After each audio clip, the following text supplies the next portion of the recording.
Este no es un lápiz de memoria cualquiera. Pertenece a una pequeña empresa llamada Knomi y contiene un registro digital completo, los 6.000 millones de letras del código genético de una persona. El ADN es lo que nos hace únicos. Determinó cómo crecimos en el útero materno y qué aspecto tenemos hoy en día. Hasta ahora, solo unos pocos cientos de personas en el mundo han tenido la oportunidad de ver su genoma completo y tratar de entenderlo. Hace solo 3 años pocos podían permitirse su coste, $350.000. Pero eso está cambiando. Parece casi increíble poder afirmar que en los próximos 4 o 5 años, todos nosotros tendremos la oportunidad de que secuencien nuestro genoma completo por menos de $1.000, pero es verdad. El resultado podría suponer una revolución en la medicina, el uso de información genética para diagnosticar y curar enfermedades. En algunos de los vídeos caseros que grabamos entonces, puede verse a Alexis cayéndose. Ahora parece inimaginable que sea la misma niña. No hay duda de que la secuenciación del genoma completo le salvó la vida. Aunque también podría conllevar una violación de la intimidad a gran escala y un dilema ético. Hay mucho miedo de que las aseguradoras y otros profesionales tengan acceso a estos datos. El genético de una empresa podría decir, tiene un riesgo elevado de padecer cáncer. No lo entrevistes, no se enterará. ¿Es eso lo que queremos? Porque es una posibilidad real. Hace miles de años, un famoso aforismo de la antigua Grecia decía, «Conócete a ti mismo». Hoy en día, esas mismas palabras son el lema de una empresa de biotecnología y representan un nuevo desafío. ¿Hasta qué punto queremos conocernos en la era de la genómica personal? A continuación, descifrar nuestro código genético.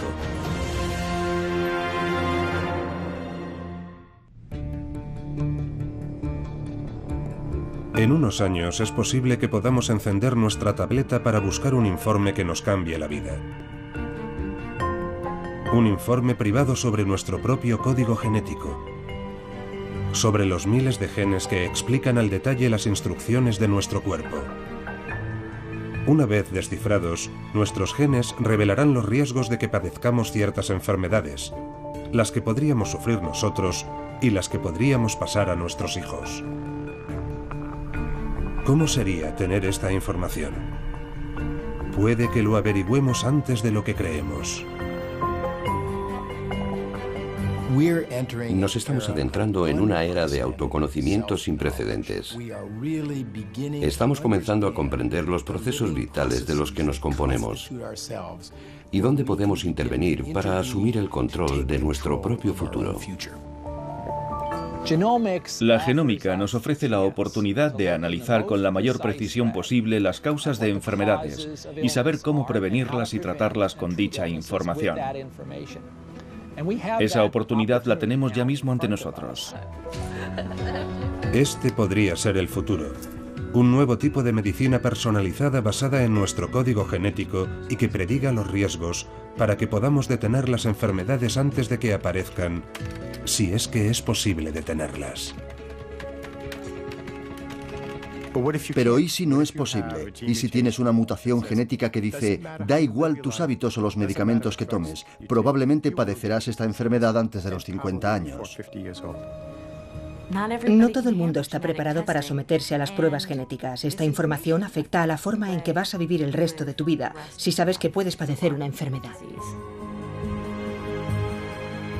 Sin embargo, aunque algunos llaman a la cautela, la ciencia se ha apresurado a abordar retos considerados imposibles hasta ahora. Tomemos por ejemplo a Andrew Smith, un inquieto niño de 5 años que desconoce que su vida pende de un hilo.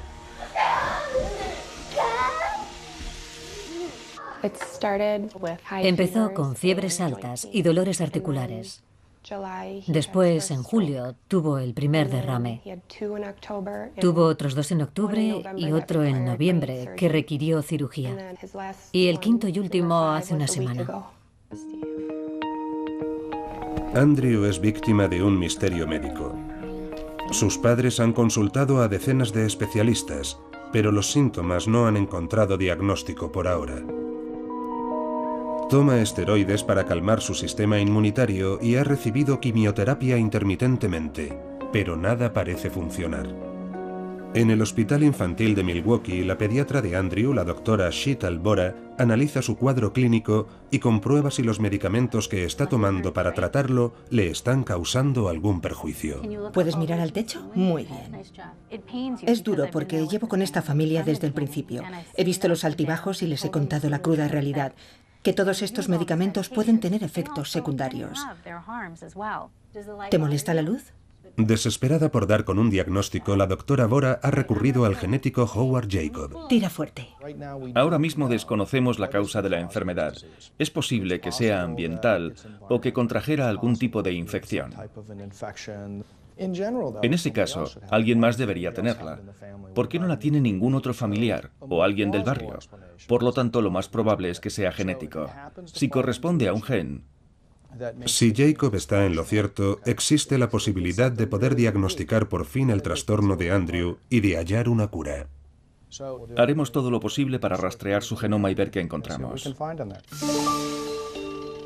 Para cumplir su promesa, Jacob incluirá a Andrew en un grupo selecto. El de aquellos que verán cómo se lee, letra a letra hasta 6.000 millones, su genoma. Esto es, todo el material genético contenido en sus células. El primer paso consiste en que una enfermera le extraiga sangre a Andrew. Al día siguiente, la muestra llega a Illumina, una de las pocas empresas que lee o secuencia genomas. En el laboratorio, la sangre se procesa para extraer el material genético. A medida que se eliminan las proteínas y las grasas, hay una serie de delicadas fibras que se van agrupando. Esto es el ADN, la molécula básica de la vida. A continuación, el ADN se rompe en fragmentos para que sea más fácil de secuenciar. Se trata de una tarea tan compleja que la secuenciación del primer genoma humano requirió 13 años, 3.000 millones de dólares y cientos de investigadores científicos. Cuando se completó el primer borrador en el año 2000, se acogió como uno de los mayores logros de la humanidad. Son las instrucciones que sirven para hacer que las células pasen de ser una única célula a convertirse en una persona adulta. Todas estas fórmulas están escritas exactamente con el mismo lenguaje. Un lenguaje cuyo alfabeto consta de 4 elementos químicos, cada uno conocido por su inicial, A, T, C y G. Estas letras, organizadas en cadenas, forman alrededor de 20.000 genes en 23 pares de cromosomas. Los genes se codifican para formar proteínas, las moléculas que realizan la mayor parte del trabajo de nuestras células y ayudan a crear partes de nuestro cuerpo, desde los músculos hasta el cabello. En el mundo de los genes y las proteínas, la ortografía importa. Si el ADN se copia incorrectamente o resulta dañado, aparecen faltas de ortografía conocidas como variantes o mutaciones. Si cambiamos la ortografía de un gen, en ocasiones cambia radicalmente el funcionamiento de una proteína, y ese es el tipo de cambios del genoma que analizamos cuando intentamos localizar una enfermedad, cuando intentamos averiguar qué variante del genoma explica, por ejemplo, por qué está enfermo este niño. Y eso es lo que va a buscar Howard Jacob. Con la convicción de que un gen con un error ortográfico es el responsable del trastorno de Andrew, se dispone a repasar el genoma del niño para encontrarlo. Pero aunque lo consiga, seguirá siendo una lotería. Existen muchas probabilidades de que encontremos algo ante lo que no podamos hacer nada. Ahí es donde creo, mucha gente se pregunta qué sentido tiene entonces. Pero pensamos que para la familia sí tiene sentido obtener una respuesta, aunque no podamos ayudarlos. En este caso, hemos decidido que es mejor indagar y fracasar que no indagar y perder la oportunidad de tener éxito.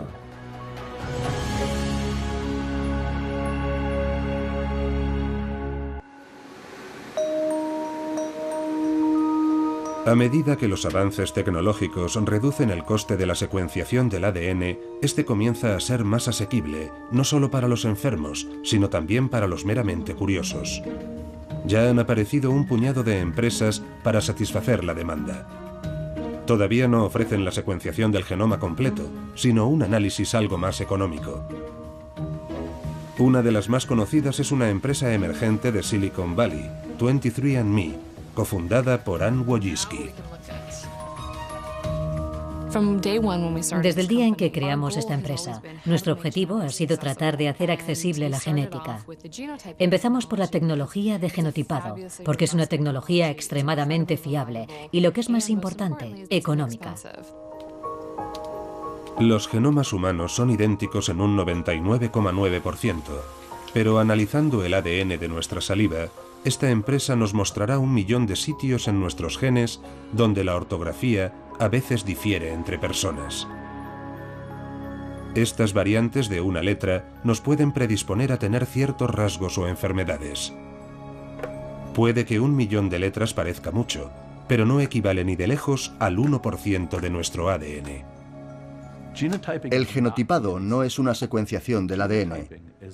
El genotipado equivale a leer 100 palabras en una novela de 600 páginas y creer que lo sabes todo sobre Tolstoy.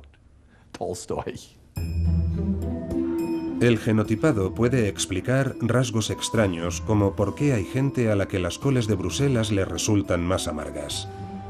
Sin embargo, cuando Jay Adelson quiso saber qué probabilidades tenía de padecer la enfermedad cerebral conocida como Parkinson, los resultados fueron mucho menos claros. Tienen una cosa que se llama calculadora de probabilidades.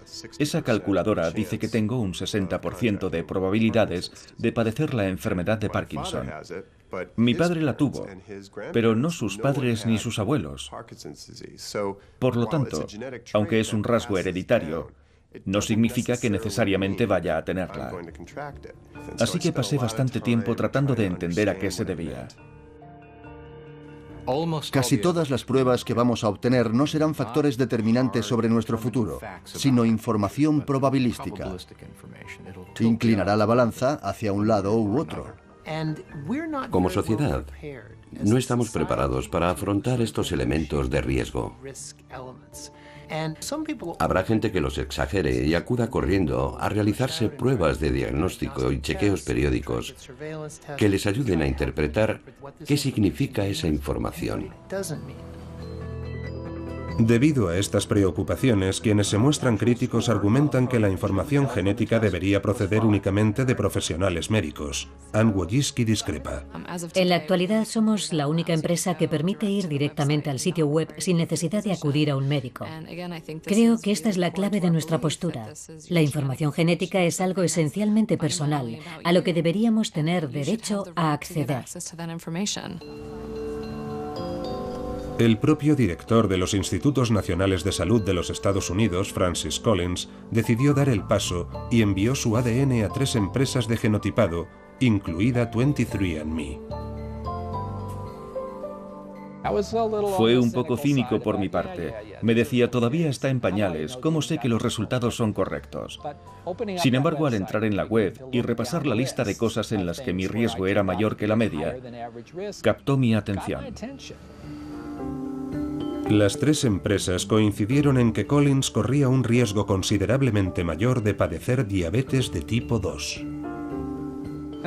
Y eso me motivó. Ahora peso 12 kilos menos que hace 2 años y hago ejercicio 3 veces a la semana. La probabilidad de obtener un mínimo de información sobre el futuro, por muy imperfecta que sea, como es el caso, podría ser aún así un hito bastante reseñable. Sin embargo, algunos resultados eran contradictorios. El cáncer de próstata era el ejemplo más claro. Una empresa indicaba un riesgo mayor que la media, otra en torno a la media y otra menor que la media. ¿A qué se debía? De acuerdo con el neurogenético Rudy Tanzi, con frecuencia estas empresas analizan diferentes partes de genes y realizan predicciones basadas en datos incompletos. Estos 2 y este. Incluso aunque tengamos el conjunto completo de genes con variantes que aumentan el riesgo y que te protegen, ya puedes tener suerte si quieres saber cómo funcionan juntas o por separado para dar con un número real. Hay que recordar que la mayoría de estas variantes van de la mano del estilo de vida. No garantizan nada. Depende de qué comas, de si haces ejercicio. Siempre me pregunto si es posible que una persona a la que se le diga que no tiene un riesgo elevado se cuide menos y acabe enfermando. Pues como no tengo un problema cardíaco genético, voy a comer sin parar. De esa revelación pueden derivarse muchas decisiones. Siempre resulta difícil gestionar la información. Sirva de ejemplo una información genética tan potencialmente inquietante que ni siquiera uno de los fundadores de la genética moderna se arriesgó a conocer. James Watson, uno de los descubridores de la doble hélice del ADN y una de las primeras personas cuyo genoma se secuenció por completo, les dijo a los científicos que estaban realizando la secuenciación: hay un gen del que no quiero saber nada. El gen, conocido como APOE4 y localizado en el cromosoma 19, se ha asociado al Alzheimer de aparición tardía, la principal causa de demencia en los ancianos. La variante aumenta el riesgo entre 3 y 10 veces. ¿Pero qué significa eso? ¿Qué implica decir tienes un riesgo 10 veces mayor que el de alguien que no lo tiene? ¿Se puede convertir en una especie de número absoluto que permita decir el porcentaje de probabilidades de padecer la enfermedad? No, porque es necesario saber qué otros genes actúan junto con el APOE4. Es necesario saber también cómo repercute el estilo de vida. De hecho, muchas personas con APOE4 no llegan a tener Alzheimer, mientras que otros con la enfermedad no tienen la variante. Creo que la verdadera clave es sacar a la gente del error de creer que la genética es completamente determinista. En muy pocos casos existe un vínculo estrecho entre una mutación específica y una enfermedad. La mayor parte de la información genética es probabilística. Sin embargo, algunos genes se hacen notar más que otros. Aunque tenemos 2 copias de la mayoría, una de cada progenitor, algunos genes dominantes confieren un rasgo propio. Y determinados genes dominantes de enfermedades, aunque poco comunes, acabarán haciendo que enfermemos. Katie Moser es una voluntaria que trabaja para la Asociación Estadounidense contra la Corea de Huntington con personas afectadas por esta dolencia, entre ellas Megan Sullivan.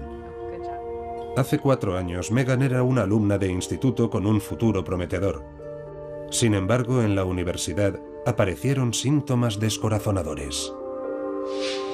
Era una perfeccionista, pero durante el segundo año saqué todos sus pensos. No lo entendía porque en el instituto siempre había estado entre los primeros de la clase desde 5º curso. El motivo del empeoramiento de las notas de Megan, de sus movimientos repentinos y su tartamudeo, es un fragmento de código genético que se repite muchas veces en lugar de unas pocas y que provoca la Corea de Huntington. Esta mutación crea una proteína alargada en el cerebro que es igual de tóxica para Megan como lo fue para el abuelo de Katie, que también tuvo la enfermedad. Si su abuelo le pasó este gen a la madre de Katie, Katie tenía un 50% de posibilidades de portarlo. Durante años dudó acerca de hacerse o no las pruebas.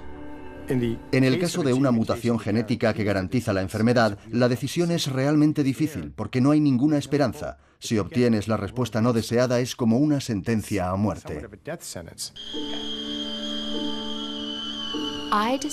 Decidí hacerme las pruebas del gen porque quería poder planificar mi vida en términos económicos, físicos y sentimentales.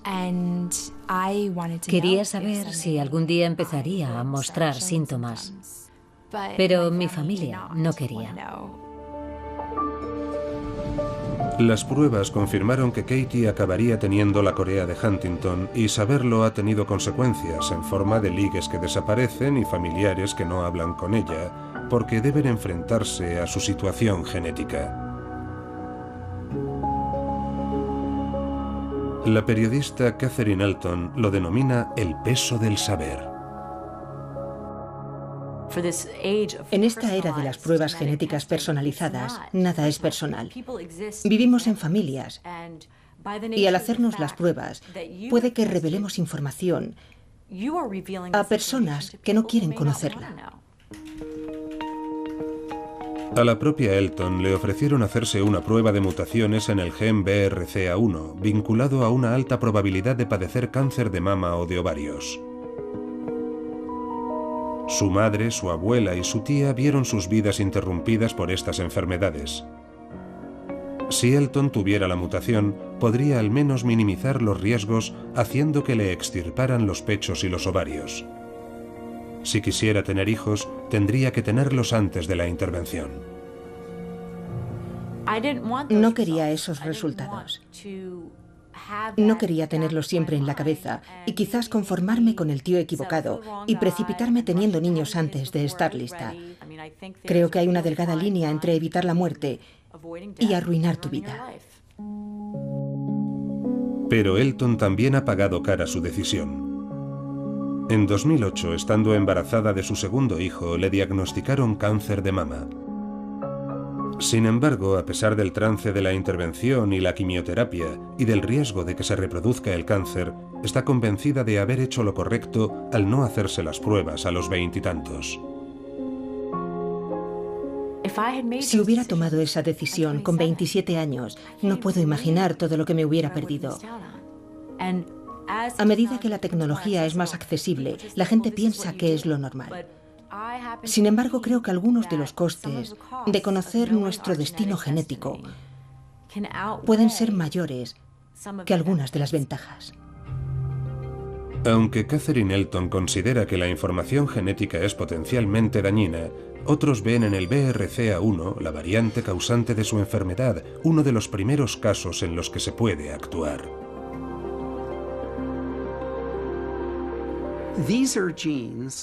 En estos casos, en los que se conoce que el paciente tiene una variante del gen, se le puede asesorar con el fin de mejorar su bienestar. Una de estas variantes provoca coágulos mortales que pueden prevenirse si se evitan periodos prolongados de inmovilidad o se toman anticoagulantes. Otra variante nos indica que podríamos sufrir un ataque al corazón incluso durante la adolescencia. Si fueses un adulto sano y supieras que portas una de estas variantes, ¿en qué cambiaría tu vida? Puede que invirtieras en desfibriladores para el hogar o el trabajo, o que cambiaras tus vacaciones, por ejemplo, para no exponer el cuerpo a actividades extenuantes o a cambios súbitos de temperatura. Hasta la fecha, los científicos han encontrado 200 genes en los que se puede intervenir, incluido uno que aumenta las probabilidades de padecer cáncer de colon antes de los 45. ¿Qué se puede hacer al respecto? Si haces colonoscopias a los 25 años, puedes librar a la gente de la enfermedad. Si hablamos de un enfoque médico personalizado, el mantra es pronóstico prematuro, detección prematura. Queremos saber si hay problemas antes de que se presenten los síntomas, con el fin de iniciar un tratamiento que corte la enfermedad de raíz antes de que se manifieste. Y si enfermamos y nuestro médico tiene que decidir cómo tratarnos, habrá señales en nuestro manual de instrucciones que digan: no utilice este medicamento, utilice este otro. Por supuesto, la medicina personalizada solo funciona si conocemos la variante genética responsable de un trastorno. De vuelta en el Hospital Infantil de Milwaukee, comienza la búsqueda de la causa genética de la enfermedad de Andrew. Su genoma descodificado ha llegado desde Illumina. La secuenciación ha llevado 45 días y ha costado $7.500. El siguiente desafío, el de mayor coste, es averiguar qué significa. Para encontrar las variantes de Andrew, el equipo de Jacob comparará su genoma con otros miles, pero principalmente con el genoma de referencia secuenciado por el proyecto Genoma Humano. Esta es la secuencia de referencia. El análisis informático es el primer paso. Recorre el ADN de Andrew y en cada punto pregunta: ¿eres igual que el de referencia o diferente? Cuando vemos una diferencia, preguntamos: ¿es esa diferencia significativa? Significativa en el sentido de que la variante debe ser exclusiva de Andrew y una posible causa de enfermedad. Pero según la lista se va reduciendo de 3 millones a varios miles, el éxito se hace de rogar. Mientras tanto, Paula y Mike Smith intentan que la vida de Andrew sea lo más normal posible. Esperábamos que progresara algo más con la rehabilitación y empezara a caminar mejor. Es difícil vivir cada día con la preocupación de no saber qué será lo siguiente. Y con Andrew siempre hay algo más, pero mantenemos la esperanza. Una fuente de esperanza es otro chico de Wisconsin. Nicholas Walker lleva luchando desde los 2 años contra un trastorno que le provoca agujeros en el intestino. Después de que fracasaran todos los tratamientos, los doctores de Nick recurrieron a Howard Jacob y a las pruebas genéticas. Esto es por tu cumpleaños. ¿Lo abrimos? Sí. Ahora, 2 años más tarde, Nick visita a Jacob. Me pregunto cuántos doctorados hacen falta para montar un juguete. Nick personifica el éxito de este enfoque. Se descubrió que su enfermedad se debía a un gen del cromosoma X llamado XIAP y vinculado a trastornos inmunitarios. Una sola letra estaba en el lugar equivocado. Una G había mutado en una A. Quiero montar el tanque. ¿Quieres montar el tanque? Me lo imaginaba. Sí. Encontramos una sola letra cambiada en este gen XIAP, que era una mutación única. Nadie más tiene la misma variante que Nick. Y eso es significativo, porque implica que esta letra es tan importante que cualquiera que tuviera esta variante moriría. Está volando. Esta sola variante provocaba los síntomas de Nick. Sin embargo, el trasplante de un donante que le proporcionó un sistema inmunitario sin ese error parece haberle salvado. ¿Qué hace Linterna Verde? En Boston también están usando la genómica en la lucha contra trastornos más conocidos como la fibrosis quística o FQ. Michael McCarrick, de 29 años, conoce sus estragos de primera mano. ¿Cómo he experimentado mi deterioro? De pequeño disfrutaba mucho practicando todo tipo de deportes. De repente, un día, no podía correr, pero todavía podía caminar largas distancias. Ahora me cuesta hasta andar. Como muchos pacientes de FQ de su edad, Michael sufre una neumopatía terminal.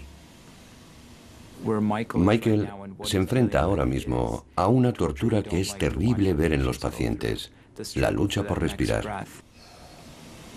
Puede que Michael necesite un trasplante pulmonar. Sin embargo, el Dr. Yuler espera salvarlo con Calideco, un nuevo medicamento genético que trata una mutación que tienen el 4% de los pacientes con FQ. Todos los medicamentos pueden tener efectos secundarios, pero espero que este no. Porque ya tengo problemas suficientes. Espero que sea como una bala mágica. El desarrollo de un medicamento para la fibrosis quística resulta especialmente gratificante para Francis Collins. Hace décadas, con la ayuda de una tecnología rudimentaria, Collins y su equipo de científicos se propusieron hallar el defecto genético responsable de la enfermedad. En los 80 era como buscar una aguja en un pajar a oscuras y con guantes gruesos. Un día de primavera de 1989, los datos mostraron que las personas con fibrosis quística solo carecían de 3 letras de ese código. Es decir, solo 3 letras de cada copia de un gen del cromosoma 7 llamado CFTR. Debido a que la mutación es recesiva, solo tendrán la enfermedad quienes hereden una copia de ambos progenitores. Aunque ahora sabemos que hay 1800 mutaciones diferentes de este gen que pueden provocar FQ, el equipo de Collins descubrió la principal. Sin duda, su aguja en el pajar. Cuando se hizo público en agosto de 1989 podía palparse la emoción. Creo que muchos de nosotros pensamos que sería el inicio de una acción terapéutica que se desarrollaría con bastante rapidez. La realidad es que serían necesarios otros 20 años de investigaciones y cientos de millones de dólares para obtener un avance clínico. Parte del trabajo de mayor éxito se ha llevado a cabo en Vertex Pharmaceuticals, una empresa de San Diego cuyos científicos intentan corregir la proteína defectuosa producida por el gen de la FQ. La proteína normal crea una abertura para que las sales se muevan por las membranas de las células, manteniéndolas húmedas para que unos pequeños pelos, llamados cilios, eliminen la mucosidad. En la FQ, los cilios no pueden eliminar las bacterias ni la mucosidad, lo que provoca una infección crónica. Por lo tanto, el primer reto era encontrar moléculas que ayudaran a la proteína a funcionar mejor. Utilizando una inmensa quimioteca, el equipo de investigación empleó un pequeño ejército de robots para probar 600.000 compuestos en células extraídas de pacientes con FQ. Hasta la fecha han sido 2 los medicamentos más prometedores, uno de ellos Kalydeco. Al probarse en células de FQ, ayudó a funcionar a la proteína al permitir a las sales y los fluidos moverse por las membranas. Van Gur pudo ver el resultado. Los cilios eliminan la mucosidad y las células sin tratar languidecen. Fue emocionante comprobar que íbamos por el buen camino al diseñar medicamentos para solucionar un problema específico con una proteína causado por una mutación. No está claro si Kalydeco servirá para Michael McCarrick, cuyos pulmones están gravemente dañados. Pero para pacientes más jóvenes como Paul Glynn, está suponiendo toda una diferencia. Es mucho más fácil porque ya no toso y respiro mejor. También he cogido algo de peso. Desde que toma el medicamento, Paul ha engordado 5 kilos y ha podido entrar en el equipo de fútbol americano. Su deseo es que la FQ se convierta en una enfermedad tratable y las visitas periódicas al hospital en algo del pasado. Eso haría que el medicamento fuese más rentable, a pesar de costar hasta $294.000 al año.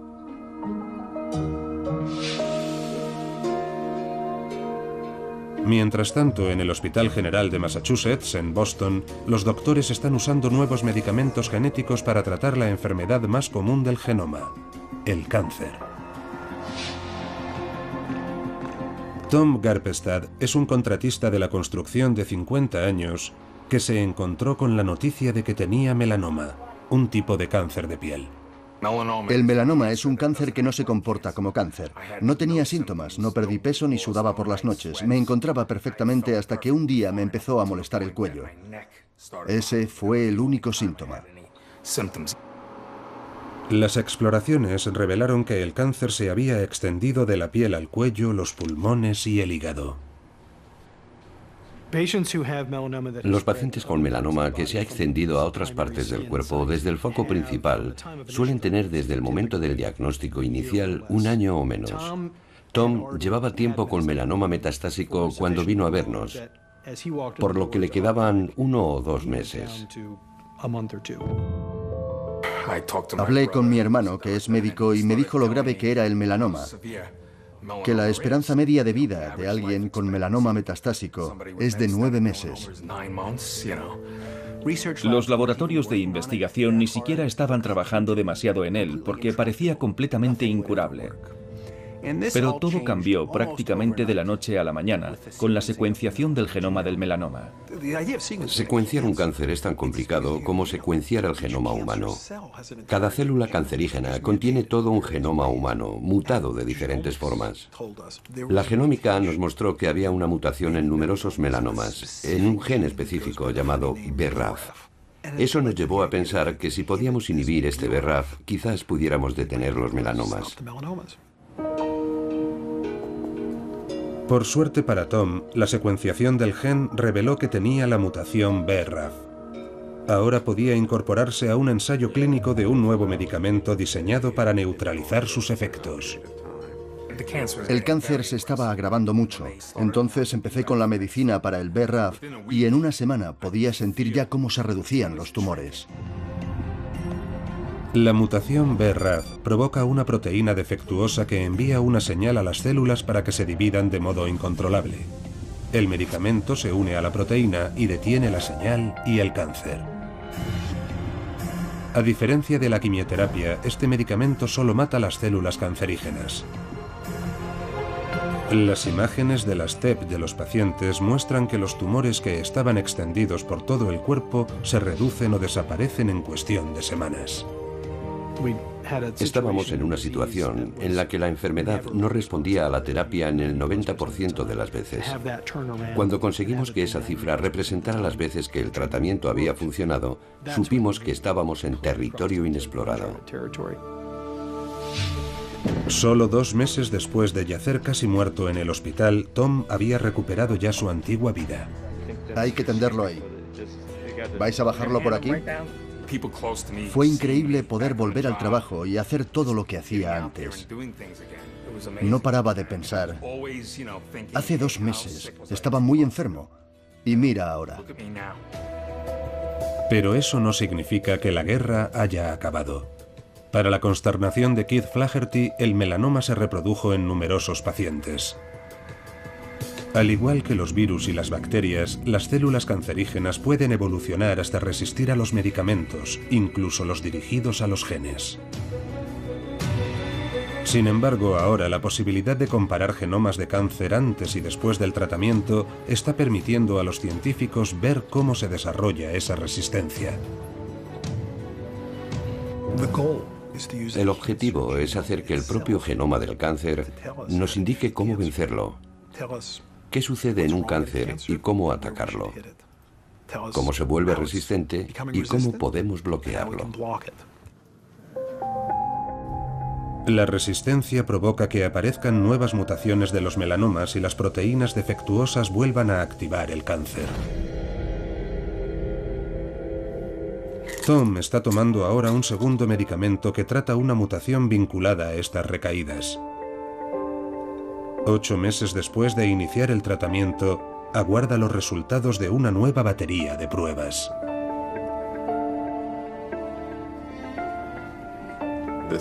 Las imágenes muestran que se ha regenerado, pero solo en una zona limitada. En el resto de los lugares, donde antes veíamos signos, está genial. Tom asimila la noticia. Probablemente ahora mismo no seguiría vivo, así que bienvenidos sean esos 8 meses. Creo que sigue siendo un medicamento milagroso. En la actualidad, el nuevo tratamiento proporciona a pacientes como Tom entre 2 y 18 meses extra de calidad de vida. Pero la genómica también ayuda a aquellos para los que no existen medicamentos. Miles de pacientes con cáncer de mama están sometiéndose a una prueba genética que les dice el grado de malignidad del cáncer y si necesitan quimioterapia o pueden prescindir de ella sin riesgo. Estás muy por debajo, lo que significa que no necesitas quimioterapia. Qué buena noticia. El objetivo es que, estudiando los genes del cáncer, demos con un cóctel de medicamentos similares a los usados para tratar la tuberculosis o el VIH que curen el cáncer o lo mantengan controlado. La gran diferencia es, sin embargo, que ahora por primera vez podemos idear la combinación adecuada de medicamentos basándonos en el genoma y en el conocimiento de lo que sucede dentro de la célula cancerígena. Este no es un proyecto para mí, sino en última instancia para mis hijos. No obstante, si en el transcurso de este siglo obtenemos un mapa completo de qué sabe hacer un cáncer, sería un avance asombroso en medicina. Otro avance extraordinario sería eliminar las enfermedades hereditarias antes del nacimiento. Ya estamos dando los primeros pasos. Fertilizando un óvulo y produciendo un embrión de 8 células, podemos extraer una de esas células y analizar sus genes. Después, podemos examinar el embrión en busca de enfermedades mediante una técnica llamada diagnóstico genético preimplantatorio o DGP. Cuando empezamos a aplicar esta tecnología, nuestra principal preocupación era generar un defecto congénito que pudiera ser aún peor que la enfermedad que tratábamos de evitar. Descubrimos que al embrión no parecía importarle. En el Genesis Genetics Institute, Mark Hughes y su equipo utilizan el DGP para examinar embriones en busca de mutaciones que pueden provocar más de 300 enfermedades, incluidas la corea de Huntington y la fibrosis quística. Solo se implantan en la madre los embriones sin determinadas mutaciones. Este es el gen mutante. Vale. Este conjunto de picos. Y aquí está resaltado el gen normal. Decenas de miles de parejas han tenido bebés que no se habrían atrevido a tener debido al riesgo de transmitirles una enfermedad grave. El DGP también puede usarse para analizar rasgos como el género, lo que lleva a los éticos a preguntarse si en el futuro habrá bebés de diseño. Creo que veremos cómo la gente usa la genética para seleccionar rasgos. Algunos serán relativamente benévolos, como el color de pelo o de ojos. Desconocemos a dónde nos llevará nuestra capacidad para intervenir en nuestros procesos vitales. Ahí residen la esperanza y el riesgo de este periodo. Hay quienes temen que el DGP pudiera dar pie a un nuevo tipo de eugenesia y a la élite genética representada en la película Gattaca. Your extracted eggs, Marie, have been fertilized with Antonio's sperm. After screening, we are left, as you see, with 2 healthy boys and 2 very healthy girls. I have taken the liberty of eradicating any potentially prejudicial conditions, premature baldness, myopia, alcoholism and addictive susceptibility, propensity for violence, obesity. Afortunadamente, los rasgos que desearía una élite genética, la inteligencia, la capacidad física e incluso la altura, son tan complejos que los científicos aseguran que no es previsible que los podamos seleccionar en embriones en un futuro cercano. Si queremos predecir la altura, conocemos ya al menos 180 genes que contribuyen de algún modo. No será fácil coger un embrión y determinar cuáles de los 180 son y en qué formas. Si realmente quieres que tu descendencia sea alta, cásate con alguien alto. Es mucho más eficaz. No obstante, Gattaca genera cierta inquietud. Una de las consecuencias negativas de este nuevo conocimiento genético es que estamos empezando a pensar más en términos genéticos que antes. ¿Me interesa salir con esa persona? ¿Qué genética tiene? Siempre ha habido cierta tendencia a la genética determinista y creo que la comunidad médica y científica y los educadores deben explicar claramente los límites de ese punto de vista. Los alimentos que comemos, el aire que respiramos, la buena o mala suerte, la educación, el dinero o el mero hecho de enamorarnos de la persona menos pensada afectan en gran medida a nuestras vidas. Si solo nos centramos en la genética, limitamos nuestra visión. Sin embargo, a medida que disminuye el coste de la secuenciación del genoma, puede que las generaciones no lleguen muy lejos sin ella.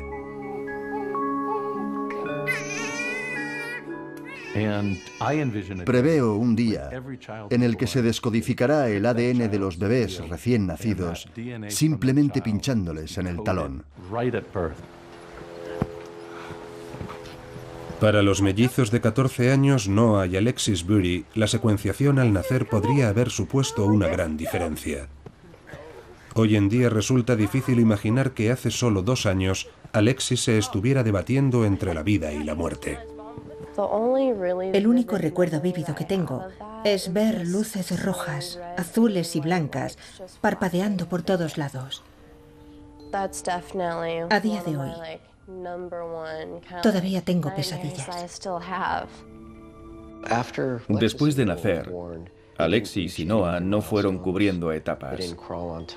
Tardaron en aprender a gatear y a caminar, y pronto nos dimos cuenta de que algo pasaba. A los mellizos les diagnosticaron parálisis cerebral. Después, a los 5 años, Alexis empeoró. Comenzó a no poder caminar durante el día, a no poder permanecer sentada a partir de las 11 de la mañana.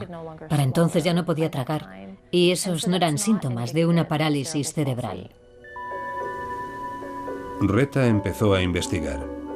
Un día encontró un trastorno poco común similar a la parálisis cerebral que podía tratarse con dopamina, un elemento químico presente en el cerebro y que es crucial para nuestra capacidad para movernos. La mañana siguiente a tomarla, Alexis se despertó en un nuevo mundo. Podía caminar, hablar, usar los brazos, silbar. Noah también respondió. Sin embargo, los mellizos seguían teniendo problemas de salud, especialmente Alexis. En un par de ocasiones casi la perdemos. Tuvo que venir un médico a casa para conseguir que respirara y volvimos al mundo de lo desconocido. Hasta que Joe pidió ayuda en su nuevo trabajo, una empresa de biotecnología para que secuenciaran el genoma de los mellizos. Encantada.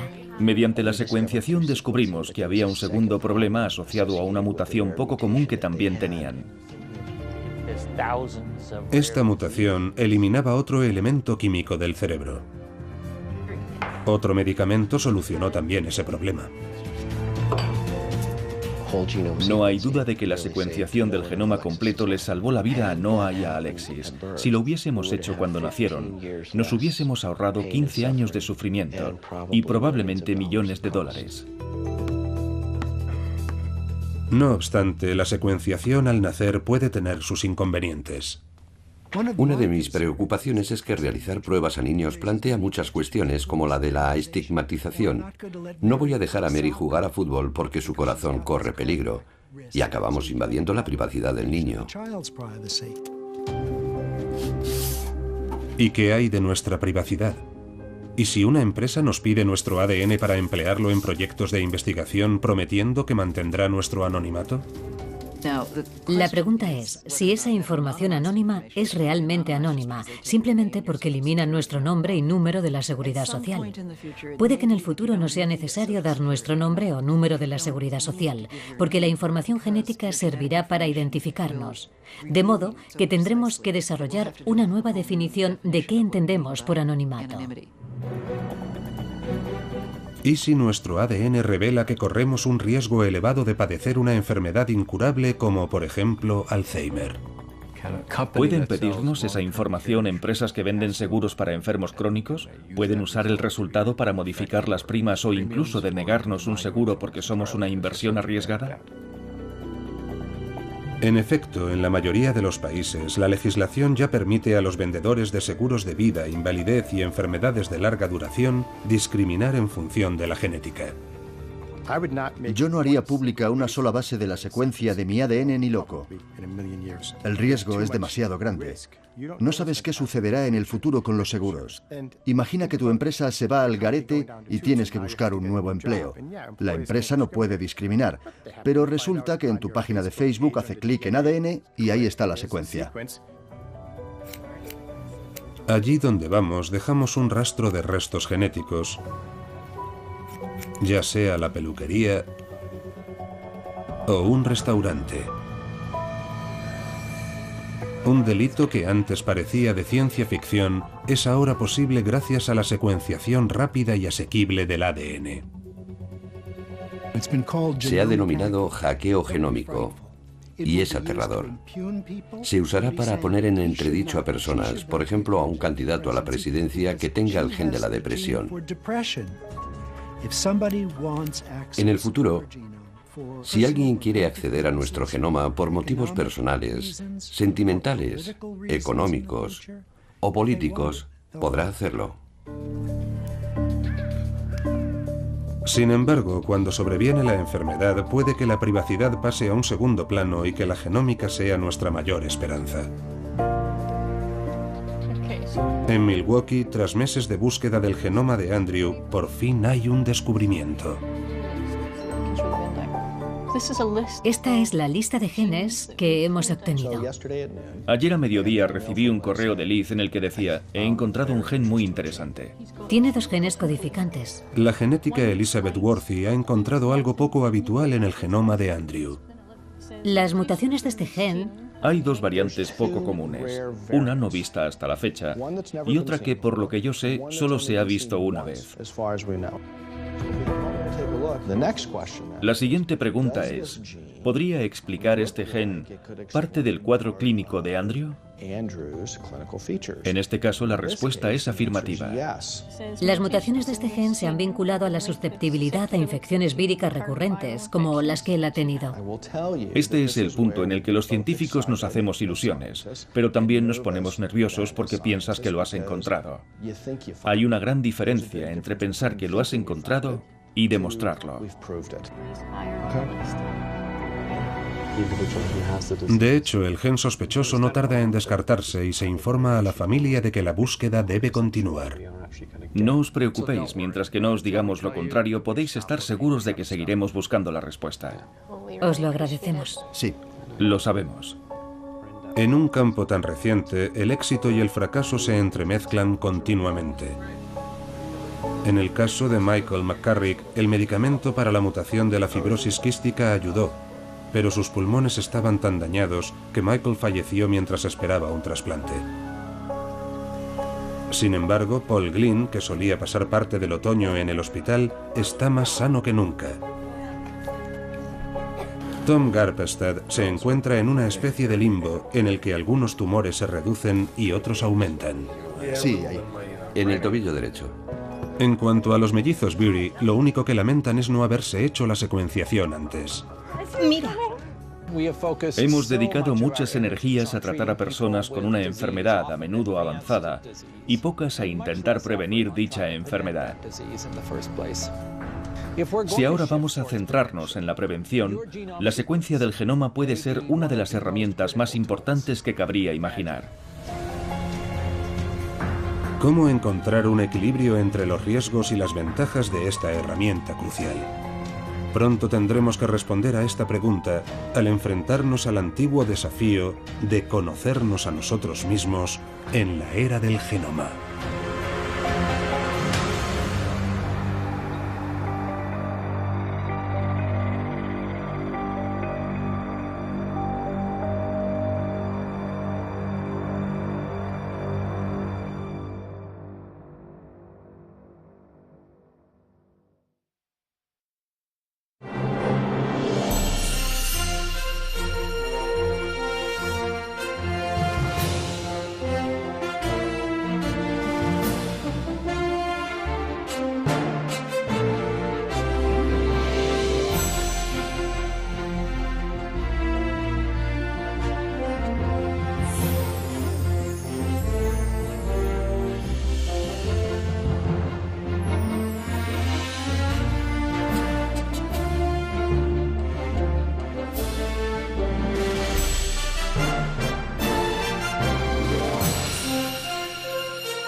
Un poco cínico por mi parte. Me decía, todavía está en pañales, ¿cómo sé que los resultados son correctos?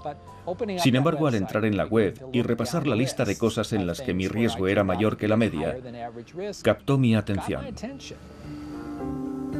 Las tres empresas coincidieron en que Collins corría un riesgo considerablemente mayor de padecer diabetes de tipo 2.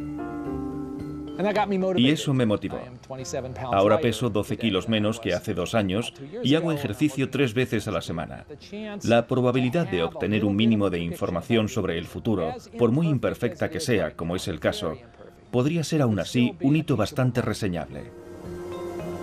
Sin embargo, algunos resultados eran contradictorios. El cáncer de próstata era el ejemplo más claro. Una empresa indicaba un riesgo mayor que la media, otra en torno a la media y otra menor que la media. ¿A qué se debía? De acuerdo con el neurogenético Rudy Tanzi, con frecuencia estas empresas analizan diferentes partes de genes y realizan predicciones basadas en datos incompletos. Estos dos y este. Incluso aunque tengamos el conjunto completo de genes con variantes que aumentan el riesgo y que te protegen, ya puedes tener suerte si quieres saber cómo funcionan juntas o por separado para dar con un número real. Hay que recordar que la mayoría de estas variantes van de la mano del estilo de vida. No garantizan nada. Depende de qué comas, de si haces ejercicio. Siempre me pregunto si es posible que una persona a la que se le diga que no tiene un riesgo elevado se cuide menos y acabe enfermando. Pues como no tengo un problema cardíaco genético, voy a comer sin parar. De esa revelación pueden derivarse muchas decisiones. Siempre resulta difícil gestionar la información. Sirva de ejemplo una información genética tan potencialmente inquietante que ni siquiera uno de los fundadores de la genética moderna se arriesgó a conocer. James Watson, uno de los descubridores de la doble hélice del ADN y una de las primeras personas cuyo genoma se secuenció por completo, les dijo a los científicos que estaban realizando la secuenciación: hay un gen del que no quiero saber nada. El gen, conocido como APOE4 y localizado en el cromosoma 19, se ha asociado al Alzheimer de aparición tardía, la principal causa de demencia en los ancianos. La variante aumenta el riesgo entre 3 y 10 veces. ¿Pero qué significa eso? ¿Qué implica decir tienes un riesgo 10 veces mayor que el de alguien que no lo tiene? ¿Se puede convertir en una especie de número absoluto que permita decir el porcentaje de probabilidades de padecer la enfermedad? No, porque es necesario saber qué otros genes actúan junto con el APOE4. Es necesario saber también cómo repercute el estilo de vida. Ver a qué se debía. Casi todas las pruebas que vamos a obtener no serán factores determinantes sobre nuestro futuro, sino información probabilística. Inclinará la balanza hacia un lado u otro. Como sociedad, no estamos preparados para afrontar estos elementos de riesgo. Habrá gente que los exagere y acuda corriendo a realizarse pruebas de diagnóstico y chequeos periódicos que les ayuden a interpretar qué significa esa información. Debido a estas preocupaciones, quienes se muestran críticos argumentan que la información genética debería proceder únicamente de profesionales médicos. Ann Wojcicki discrepa.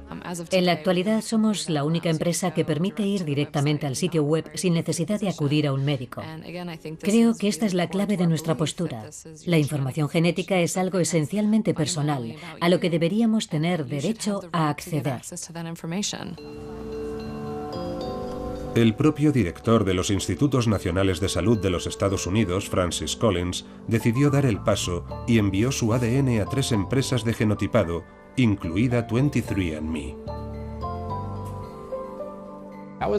Fue un poco cínico por mi parte. Me decía, todavía está en pañales, ¿cómo sé que los resultados son correctos? Sin embargo, al entrar en la web y repasar la lista de cosas en las que mi riesgo era mayor que la media, captó mi atención. Las 3 empresas coincidieron en que Collins corría un riesgo considerablemente mayor de padecer diabetes de tipo 2. Y eso me motivó. Ahora peso 12 kilos menos que hace 2 años y hago ejercicio 3 veces a la semana. La probabilidad de obtener un mínimo de información sobre el futuro, por muy imperfecta que sea, como es el caso, podría ser aún así un hito bastante reseñable. Sin embargo, algunos resultados eran contradictorios. El cáncer de próstata era el ejemplo más claro. Una empresa indicaba un riesgo mayor que la media, otra en torno a la media y otra menor que la media. ¿A qué se debía?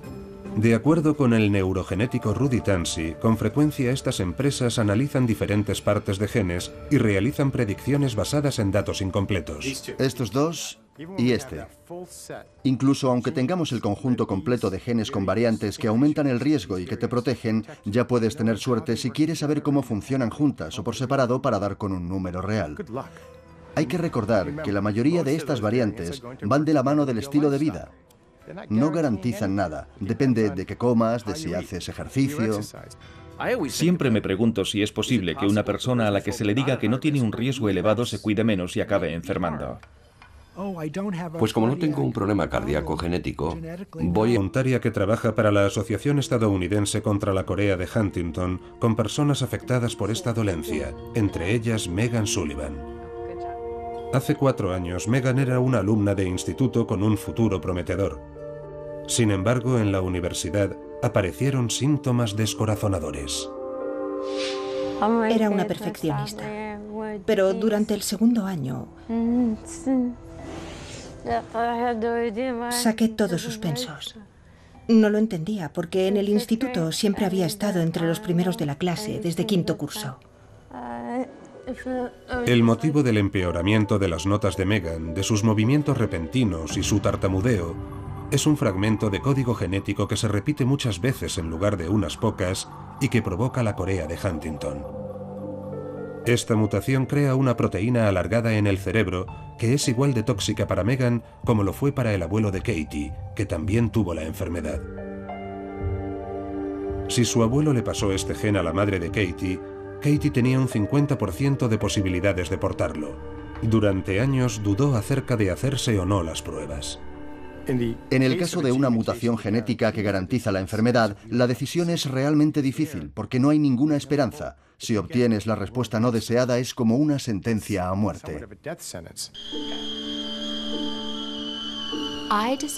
Decidí hacerme las pruebas del gen porque quería poder planificar mi vida en términos económicos, físicos y sentimentales.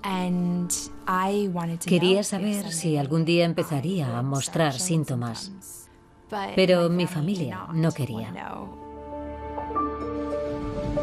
Las pruebas confirmaron que Katie acabaría teniendo la corea de Huntington y saberlo ha tenido consecuencias en forma de ligues que desaparecen y familiares que no hablan con ella porque deben enfrentarse a su situación genética. La periodista Catherine Elton lo denomina el peso del saber. En esta era de las pruebas genéticas personalizadas, nada es personal.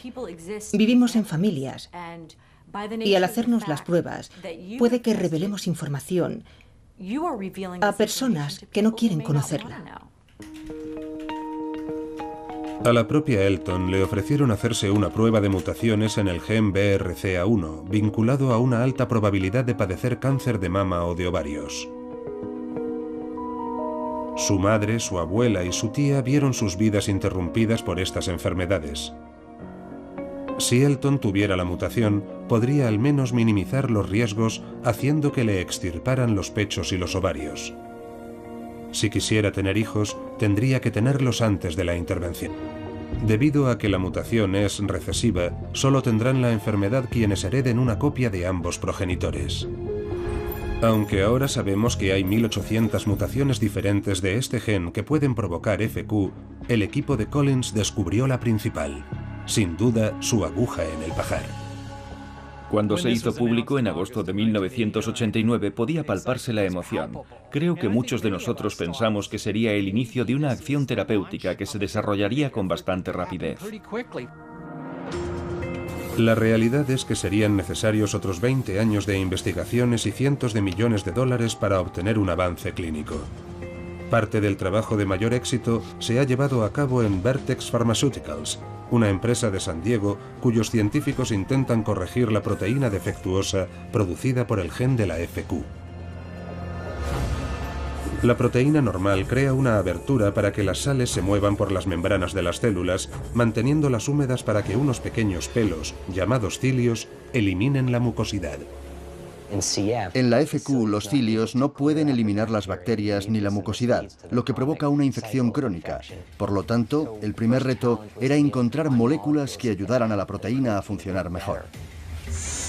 Utilizando una inmensa quimioteca, el equipo de investigación empleó un pequeño ejército de robots para probar 600.000 compuestos en células extraídas de pacientes con FQ. Hasta la fecha han sido 2 los medicamentos más prometedores, uno de ellos Kalydeco. Al probarse en células de FQ, ayudó a funcionar a la proteína al permitir a las sales y los fluidos moverse por las membranas. Van Gur pudo ver el resultado. Los cilios eliminan la mucosidad y las células sin tratar languidecen. Fue emocionante comprobar que íbamos por el buen camino al diseñar medicamentos para solucionar un problema específico con una proteína causado por una mutación. No está claro si Kalydeco servirá para Michael McCarrick, cuyos pulmones están gravemente dañados. Pero para pacientes más jóvenes como Paul Glynn, está suponiendo toda una diferencia. Es mucho más fácil porque ya no toso y respiro mejor. También he cogido algo de peso. Desde que toma el medicamento, Paul ha engordado 5 kilos y ha podido entrar en el equipo de fútbol americano. Su deseo es que la FQ se convierta en una enfermedad tratable y las visitas periódicas al hospital en algo del pasado. Eso haría que el medicamento fuese más rentable, a pesar de costar hasta $294.000 al año. La doctora Bora ha recurrido al genético Howard Jacob. Tira fuerte. Ahora mismo desconocemos la causa de la enfermedad. Es posible que sea ambiental o que contrajera algún tipo de infección. En ese caso, alguien más debería tenerla. ¿Por qué no la tiene ningún otro familiar o alguien del barrio? Por lo tanto, lo más probable es que sea genético. Si corresponde a un gen. Si Jacob está en lo cierto, existe la posibilidad de poder diagnosticar por fin el trastorno de Andrew y de hallar una cura. Haremos todo lo posible para rastrear su genoma y ver qué encontramos. Para cumplir su promesa, Jacob incluirá a Andrew en un grupo selecto. El de aquellos que verán cómo se lee, letra a letra hasta 6.000 millones, su genoma. Esto es, todo el material genético contenido en sus células. El primer paso consiste en que una enfermera le extraiga sangre a Andrew. Al día siguiente, la muestra llega a Illumina, una de las pocas empresas que lee o secuencia genomas. En el laboratorio, la sangre se procesa para extraer el material genético. A medida que se eliminan las proteínas y las grasas, hay una serie de delicadas fibras que se van agrupando. Esto es el ADN, la molécula básica de la vida. A continuación, el ADN se rompe en fragmentos para que sea más fácil de secuenciar. Se trata de una tarea tan compleja que la secuenciación del primer genoma humano requirió 13 años, $3.000 millones y cientos de investigadores científicos.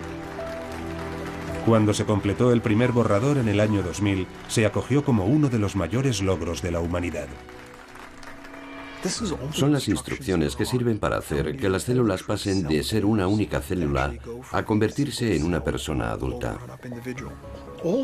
Todas estas fórmulas están escritas exactamente con el mismo lenguaje.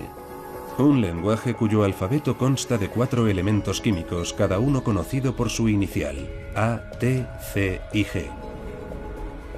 Estas letras, organizadas en cadenas, forman alrededor de 20.000 genes en 23 pares de cromosomas. Los genes se codifican para formar proteínas, las moléculas que realizan la mayor parte del trabajo de nuestras células y ayudan a crear partes de nuestro cuerpo, desde los músculos hasta el cabello. En el mundo de los genes y las proteínas, la ortografía importa. Si el ADN se copia incorrectamente o resulta dañado, aparecen faltas de ortografía conocidas como variantes o mutaciones. Si cambiamos la ortografía de un gen, en ocasiones cambia radicalmente el funcionamiento de una proteína, y ese es el tipo de cambios del genoma que analizamos cuando intentamos. Si queremos predecir la altura, conocemos ya al menos 180 genes que contribuyen de algún modo. No será fácil coger un embrión y determinar cuáles de los 180 son y en qué formas. Si realmente quieres que tu descendencia sea alta, cásate con alguien alto. Es mucho más eficaz. No obstante, Gattaca genera cierta inquietud. Una de las consecuencias negativas de este nuevo conocimiento genético es que estamos empezando a pensar más en términos genéticos que antes. ¿Me interesa salir con esa persona? ¿Qué genética tiene? Siempre ha habido cierta tendencia a la genética determinista y creo que la comunidad médica y científica y los educadores deben explicar claramente los límites de ese punto de vista. Los alimentos que comemos, el aire que respiramos, la buena o mala suerte, la educación, el dinero o el mero hecho de enamorarnos de la persona menos pensada afectan en gran medida a nuestras vidas. Si solo nos centramos en la genética, limitamos nuestra visión. Sin embargo, a medida que disminuye el coste de la secuenciación del genoma, puede que las generaciones no lleguen muy lejos sin ella.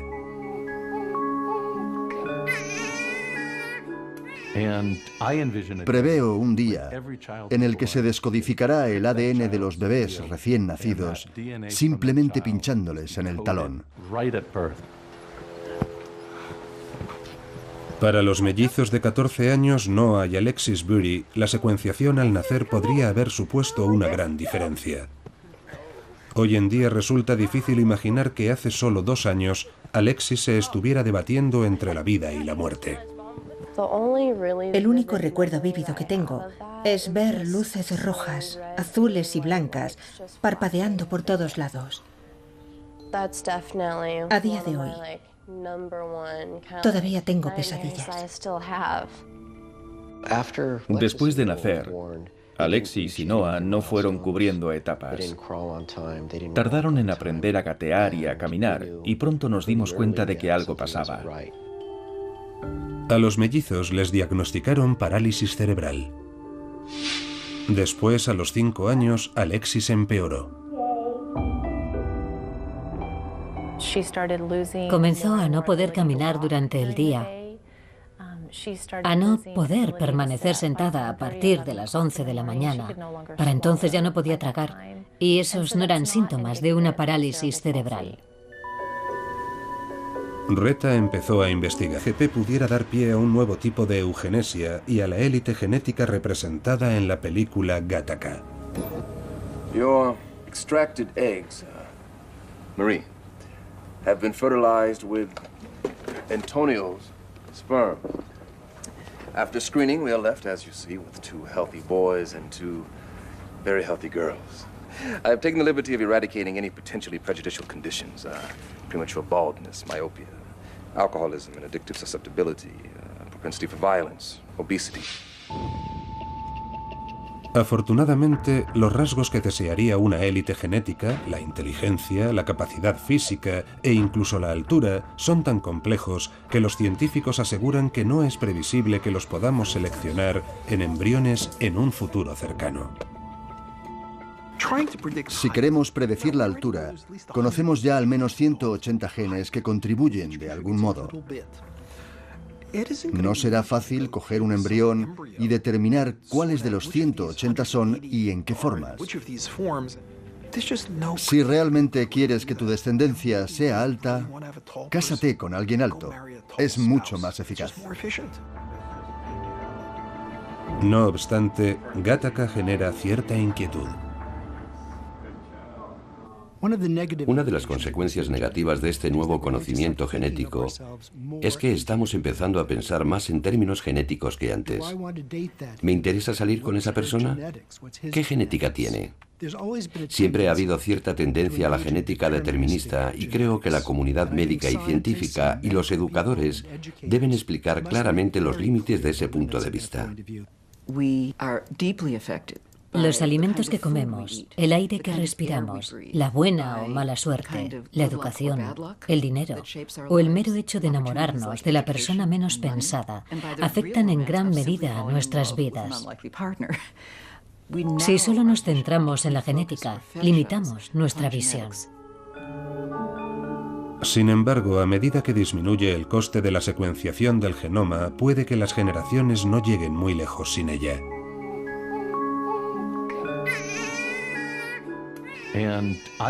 Preveo un día en el que se descodificará el ADN de los bebés recién nacidos simplemente pinchándoles en el talón.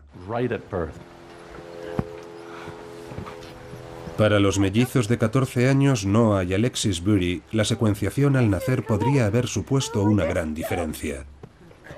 Hoy en día resulta difícil imaginar que hace solo 2 años Alexis se estuviera debatiendo entre la vida y la muerte. El único recuerdo vívido que tengo es ver luces rojas, azules y blancas parpadeando. Después, a los 5 años, Alexis empeoró. Comenzó a no poder caminar durante el día, a no poder permanecer sentada a partir de las 11 de la mañana. Para entonces ya no podía tragar, y esos no eran síntomas de una parálisis cerebral. Reta empezó a investigar. Un día encontró un trastorno poco común similar a la parálisis cerebral que podía tratarse con dopamina, un elemento químico presente en el cerebro y que es crucial para nuestra capacidad para movernos. La mañana siguiente a tomarla, Alexis se despertó en un nuevo mundo. Podía caminar, hablar, usar los brazos, silbar. Noah también respondió. Sin embargo, los mellizos seguían teniendo problemas de salud, especialmente Alexis. En un par de ocasiones casi la perdemos. Tuvo que venir un médico a casa para conseguir que respirara y volvimos al mundo de lo desconocido. Hasta que Joe pidió ayuda en su nuevo trabajo, una empresa de biotecnología para que secuenciaran el genoma de los mellizos. Encantada. Mediante la secuenciación descubrimos que había un segundo problema asociado a una mutación poco común que también tenían. Esta mutación eliminaba otro elemento químico del cerebro. Otro medicamento solucionó también ese problema. No hay duda de que la secuenciación del genoma completo les salvó la vida a Noah y a Alexis. Si lo hubiésemos hecho cuando nacieron, nos hubiésemos ahorrado 15 años de sufrimiento y probablemente millones de dólares. No obstante, la secuenciación al nacer puede tener sus inconvenientes. Una de mis preocupaciones es que realizar pruebas a niños plantea muchas cuestiones como la de la estigmatización. No voy a dejar a Mary jugar a fútbol porque su corazón corre peligro y acabamos invadiendo la privacidad del niño. ¿Y qué hay de nuestra privacidad? ¿Y si una empresa nos pide nuestro ADN para emplearlo en proyectos de investigación prometiendo que mantendrá nuestro anonimato? La pregunta es si esa información anónima es realmente anónima, simplemente porque elimina nuestro nombre y número de la seguridad social. Puede que en el futuro no sea necesario dar nuestro nombre o número de la seguridad social, porque la información genética servirá para identificarnos. De modo que tendremos que desarrollar una nueva definición de qué entendemos por anonimato. ¿Y si nuestro ADN revela que corremos un riesgo elevado de padecer una enfermedad incurable como, por ejemplo, Alzheimer? ¿Pueden pedirnos No quería tenerlo siempre en la cabeza y quizás conformarme con el tío equivocado y precipitarme teniendo niños antes de estar lista. Creo que hay una delgada línea entre evitar la muerte y arruinar tu vida. Pero Elton también ha pagado cara su decisión. En 2008, estando embarazada de su segundo hijo, le diagnosticaron cáncer de mama. Sin embargo, a pesar del trance de la intervención y la quimioterapia y del riesgo de que se reproduzca el cáncer, está convencida de haber hecho lo correcto al no hacerse las pruebas a los 20 y tantos. Si hubiera tomado esa decisión con 27 años, no puedo imaginar todo lo que me hubiera perdido. A medida que la tecnología es más accesible, la gente piensa que es lo normal. Sin embargo, creo que algunos de los costes de conocer nuestro destino genético pueden ser mayores que algunas de las ventajas. Aunque Catherine Elton considera que la información genética es potencialmente dañina, otros ven en el BRCA1, la variante causante de su enfermedad, uno de los primeros casos en los que se puede actuar.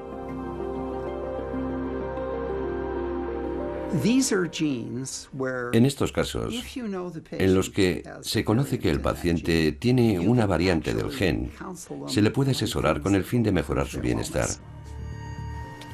Una de estas variantes provoca coágulos mortales que pueden prevenirse si se evitan periodos prolongados de inmovilidad o se toman anticoagulantes. Otra variante nos indica que podríamos sufrir un ataque al corazón incluso durante la adolescencia. Si fueses un adulto sano y supieras que portas una de estas variantes, ¿en qué cambiaría tu vida? Puede que invirtieras en desfibriladores para el hogar o el trabajo, o que cambiaras tus vacaciones, por ejemplo, para no exponer el cuerpo a actividades extenuantes o a cambios súbitos de temperatura. Hasta la fecha, los científicos han encontrado 200 genes en los que se puede intervenir, incluido uno que aumenta las probabilidades de padecer cáncer de colon antes de los 45. ¿Qué se puede hacer al respecto? Si haces colonoscopias a los 25 años, puedes librar a la gente de la enfermedad. Si hablamos de un enfoque médico personalizado, el mantra es pronóstico prematuro, detección prematura. Queremos saber si hay problemas antes de que se presenten los síntomas, con el fin de iniciar un tratamiento que corte la enfermedad de raíz antes de que se manifieste. Y si enfermamos y nuestro médico tiene que decidir cómo tratarnos, habrá señales en nuestro manual de instrucciones que digan: no utilice este medicamento, utilice este otro.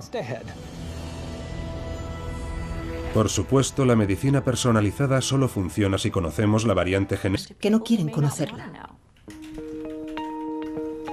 A la propia Elton le ofrecieron hacerse una prueba de mutaciones en el gen BRCA1, vinculado a una alta probabilidad de padecer cáncer de mama o de ovarios. Su madre, su abuela y su tía vieron sus vidas interrumpidas por estas enfermedades. Si Elton tuviera la mutación, podría al menos minimizar los riesgos haciendo que le extirparan los pechos y los ovarios. Si quisiera tener hijos, tendría que tenerlos antes de la intervención. No quería esos resultados. No quería tenerlos siempre en la cabeza y quizás conformarme con el tío equivocado y precipitarme teniendo niños antes de estar lista. Creo que hay una delgada línea entre evitar la muerte y arruinar tu vida. Pero Elton también ha pagado cara su decisión. En 2008, estando embarazada de su segundo hijo, le diagnosticaron cáncer de mama. Sin embargo, a pesar del trance de la intervención y la quimioterapia y del riesgo de que se reproduzca el cáncer, está convencida de haber hecho lo correcto al no hacerse las pruebas a los 20 y tantos. Si hubiera tomado esa decisión con 27 años, no puedo imaginar todo lo que me hubiera perdido.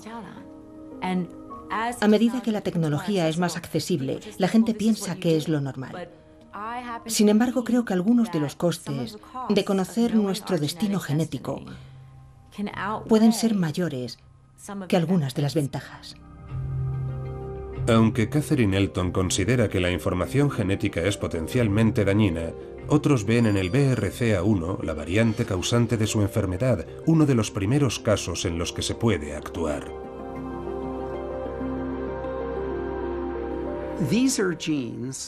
En estos casos, en los que se conoce que el paciente tiene una variante del gen, se le puede asesorar con el fin de mejorar su bienestar. Una de estas variantes provoca coágulos mortales que pueden prevenirse si se evitan periodos prolongados de inmovilidad o se toman anticoagulantes. Otra variante nos indica que podríamos sufrir un ataque al corazón incluso durante la adolescencia. Si fueses un adulto sano y supieras que portas una de estas variantes, ¿en qué cambiaría tu vida? Puede que invirtieras en desfibriladores para el hogar o el trabajo, o que cambiaras tus vacaciones, por ejemplo, para no exponer el cuerpo a actividades extenuantes o a cambios súbitos de temperatura. Hasta la fecha, los científicos han encontrado 200 genes en los que se puede intervenir, incluido uno que aumenta las probabilidades de padecer cáncer de colon antes de los 45. ¿Qué se puede hacer al respecto? Si haces colonoscopia, He encontrado un gen muy interesante. Tiene 2 genes codificantes. La genética Elizabeth Worthy ha encontrado algo poco habitual en el genoma de Andrew. Las mutaciones de este gen... Hay 2 variantes poco comunes, una no vista hasta la fecha y otra que, por lo que yo sé, solo se ha visto una vez. La siguiente pregunta es, ¿podría explicar este gen parte del cuadro clínico de Andrew? En este caso, la respuesta es afirmativa. Las mutaciones de este gen se han vinculado a la susceptibilidad a infecciones víricas recurrentes, como las que él ha tenido. Este es el punto en el que los científicos nos hacemos ilusiones, pero también nos ponemos nerviosos porque piensas que lo has encontrado. Hay una gran diferencia entre pensar que lo has encontrado y demostrarlo. De hecho, el gen sospechoso no tarda en descartarse y se informa a la familia de que la búsqueda debe continuar. No os preocupéis, mientras que no os digamos lo contrario, podéis estar seguros de que seguiremos buscando la respuesta. Os lo agradecemos. Sí. Lo sabemos. En un campo tan reciente, el éxito y el fracaso se entremezclan continuamente. En el caso de Michael McCarrick, el medicamento para la mutación de la fibrosis quística ayudó, pero sus pulmones estaban tan dañados que Michael falleció mientras esperaba un trasplante. Sin embargo, Paul Glynn, que solía pasar parte del otoño en el hospital, está más sano que nunca. Tom Garpestad se encuentra en una especie de limbo en el que algunos tumores se reducen y otros aumentan. Sí, ahí. En el tobillo derecho. En cuanto a los mellizos Bury, lo único que lamentan es no haberse hecho la secuenciación antes. Mira. Hemos dedicado muchas energías a tratar a personas con una enfermedad a menudo avanzada y pocas a intentar prevenir dicha enfermedad. Si ahora vamos a centrarnos en la prevención, la secuencia del genoma puede ser una de las herramientas más importantes que cabría imaginar. ¿Cómo encontrar un equilibrio entre los riesgos y las ventajas de esta herramienta crucial? Pronto tendremos que responder a esta pregunta al enfrentarnos al antiguo desafío de conocernos a nosotros mismos en la era del genoma.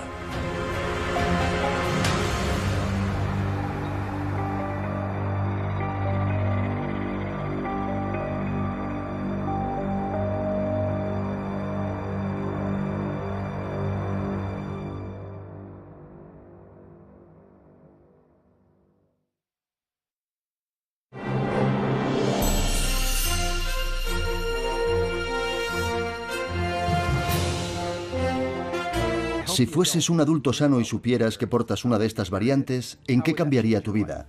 Puede que invirtieras en desfibriladores para el hogar o el trabajo, o que cambiaras tus vacaciones, por ejemplo, para no exponer el cuerpo a actividades extenuantes o a cambios súbitos de temperatura. Hasta la fecha, los científicos han encontrado 200 genes en los que se puede intervenir, incluido uno que aumenta las probabilidades de padecer cáncer de colon antes de los 45. ¿Qué se puede hacer al respecto? Si haces colonoscopias a los 25 años, puedes librar a la gente de la enfermedad. Si hablamos de un enfoque médico personalizado, el mantra es pronóstico prematuro, detección prematura. Queremos saber si hay problemas antes de que se presenten los síntomas, con el fin de iniciar un tratamiento que corte la enfermedad de raíz antes de que se manifieste. Y si enfermamos y nuestro médico tiene que decidir cómo tratarnos, habrá señales en nuestro manual de instrucciones que digan: no utilice este medicamento, utilice este otro. Por supuesto, la medicina personalizada solo funciona si conocemos la variante genética responsable de un trastorno. De vuelta en el Hospital Infantil de Milwaukee, comienza la búsqueda de la causa genética de la enfermedad de Andrew. Su genoma descodificado ha llegado desde Illumina. La secuenciación ha llevado 45 días y ha costado $7.500. El siguiente desafío, el de mayor coste, es averiguar qué significa. Para encontrar las variantes de Andrew, el equipo de Jacob comparará su genoma con otros miles, pero principalmente con el genoma de referencia secuenciado por el proyecto Genoma Humano. Esta es la secuencia de referencia. El análisis informático es el primer paso. Recorre el ADN de Andrew y en cada punto pregunta: ¿eres igual que el de referencia o diferente? Cuando vemos una diferencia, preguntamos: ¿es esa diferencia significativa? Significativa en el sentido de que la variante debe ser exclusiva de Andrew y una posible causa de enfermedad. Pero según la lista se va reduciendo de 3 millones a varios miles, el éxito se hace de rogar. Mientras tanto, Paula y Mike Smith intentan que la vida de Andrew sea lo más normal posible. Esperábamos que progresara algo más con la rehabilitación y empezara a caminar mejor. Es difícil vivir cada día con la preocupación de no saber qué será lo siguiente. Y con Andrew siempre hay algo más, pero mantenemos la esperanza. Una fuente de esperanza es otro chico de Wisconsin.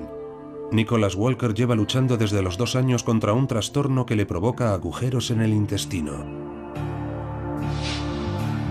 Después de que